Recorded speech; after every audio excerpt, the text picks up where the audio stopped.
اللہم صلی علی محمد و آل محمد۔ السلام علیکم ورحمۃ اللہ۔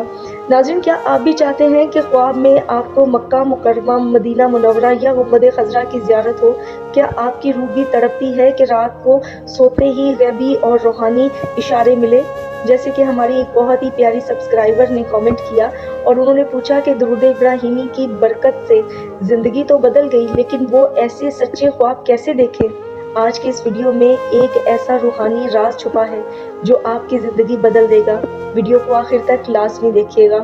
ناظرین، نبی کریم صلی اللہ علیہ وآلہ وسلم کا فرمان عالی شان ہے کہ سچا خواب نبوت کا 46واں حصہ ہے۔ اگر آپ چاہتے ہیں کہ آپ کے خواب دلیل اور صحیح بن جائیں تو اس کے لیے روح کی صفائی بہت ضروری ہے۔ خواب میں روحانیت اور زیارت پانے کا یونیک اور خاص طریقہ یہ ہے کہ رات کو سونے سے پہلے مکمل وضو کریں، سرما لگائیں، خوشبو لگائیں، صاف کپڑے پہنیں اور قبلہ رخ ہو کر لیٹ جائیں۔ پھر اول و آخر 3 بار درود ابراہیمی پڑھیں اور درمیان میں صرف 41 مرتبہ سورہ والشمس والضحیٰ کی تلاوت کریں۔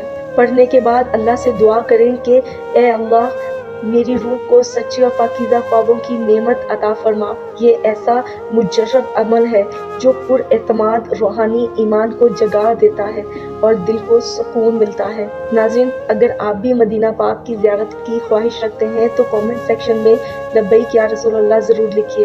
روحانیت سے بھرپور ایسی مزید ویڈیوز کے لیے ہمارے چینل کو سبسکرائب کرنا مت بھولیے۔ اللہ پاک آپ سب کی تمناؤں کو پورا فرمائے۔ درود پاک پڑھتے رہیے، خوش رہیے، فی امان اللہ۔